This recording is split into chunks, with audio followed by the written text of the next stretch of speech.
ఒకసారి ఆలోచించండి. యేసుక్రీస్తు చేసిన కార్యాలని నమ్మలేదు ఆయన ప్రజలు ఆ రోజు. అలాంటప్పుడు ఈ మనుషులు చెప్పే సాక్ష్యాలు విని దేవుని మీద పరిపూర్ణమైన విశ్వాసం కలుగుతుందని ఎలా అనుకుంటాం? కాబట్టి దానికంటే ముందు ముఖ్యంగా దేవుడు చెప్పిన మాట, వినుట వలన విశ్వాసము కలుగును అనంటే క్రీస్తుని గురించిన మాట వలన కలుగును. ఆ మాటలు చదవాలి, ఆ మాటలు వినాలి, ఆ మాటలు బోధించాలి, ఆ మాటల ద్వారానే ప్రజల్లో విశ్వాసాన్ని కలిగించాలి. అది నిజమైన విశ్వాసం. అలా విశ్వసించినటువంటి వాళ్ళు తొలగిపోరని నా విశ్వాసం. ఒకవేళ ఏదో కర్ర గడ్డి కొయ్యకాల మీద వేస్తే వాళ్ళు పోతారు ముందే.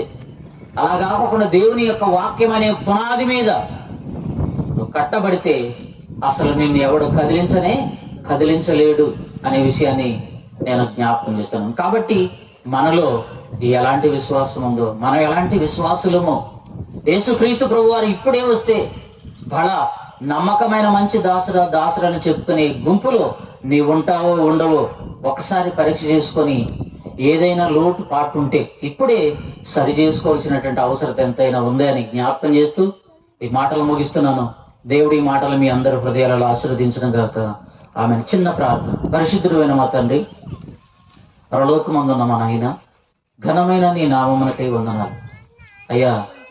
ఏ విశ్వాసాన్ని అయితే నీ మీద మేము కోల్పోయామో అటు విశ్వాసం కలిగించడానికి నీ కుమారుడైన యేసుక్రీస్తును భూమి మీద పంపించి ఎన్నో అద్భుతాలు, ఎన్నో మాటలు ఈ లోకంలో ఏ మనుషుడు మాట్లాడిన సంగతులు మాట్లాడింపజేసి గ్రంథంగా ముద్రించి మాకు ఇచ్చారు అయ్యా. వాటిని చదవడం ద్వారా, వాటిని వినడం ద్వారా మాలో గొప్ప విశ్వాసం కలగాలి, ఆ విశ్వాసం వృద్ధి చెందాలి. అలాంటి అవకాశాన్ని తండ్రి మీరు మాకు ఇచ్చారు. మేము విన్నాం నాయన, మీ కృప చొప్పున అందరూ బలమైనటువంటి విశ్వాసులుగా ఒక అబ్రహాములే అయ్యా. నిరీక్షణ లేనప్పుడు ఆయన నమ్మాడు. అన్ని ఆధారాలున్నాయి మా ముందు. ఇప్పుడు మేము నమ్మి నీ రాజ్యానికి వారసత్వం సంపాదించుకోవడానికి సహాయం చేయమని, మా ద్వారా అనేకులు రక్షణలోకి వచ్చేటట్టు మమ్మల్ని మీ పరిచారకులుగా, మీ సాధనాలుగా వాడుకొని మహిమ పొందమని తండ్రి, ఇదిగో మాట్లాడబోతున్న మీ దాసుని మీ యొక్క ఆత్మతో నింపి మరిన్ని సంగతులను, మాకు అవసరమైన సంగతులను మాట్లాడింపజేయమని, వినే చెవులు గ్రహించే హృదయాలు మా అందరికి అనుగ్రహించమని కోరుతూ యేసుక్రీస్తు పరిశుద్ధ నామమున ప్రార్థన మీకు సమర్పిస్తున్నాము తండ్రి. ఆమేన్.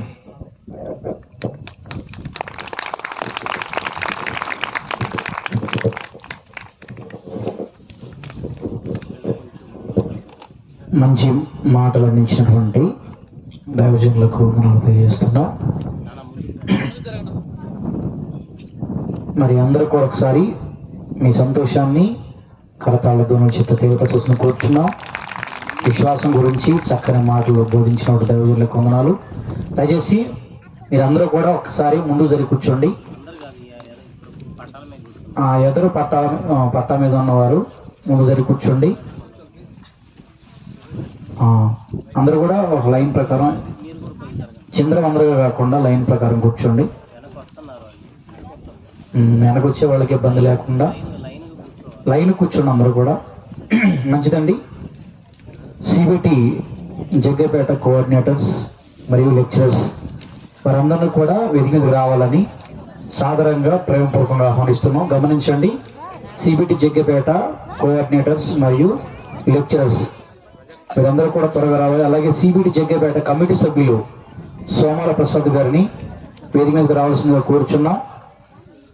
అలాగే బల్స్పాడ్ క్రాస్ రోడ్ కోఆర్డినేటర్ గారు శాంత్ కుమార్ గారిని కూడా వేదిక మీదకి రావాల్సిందిగా కోరుచున్నాం. అలాగే కటకమ్మగూడెం కోఆర్డినేటర్ గారు డేవిడ్ గారిని కూడా వేదిక మీదకి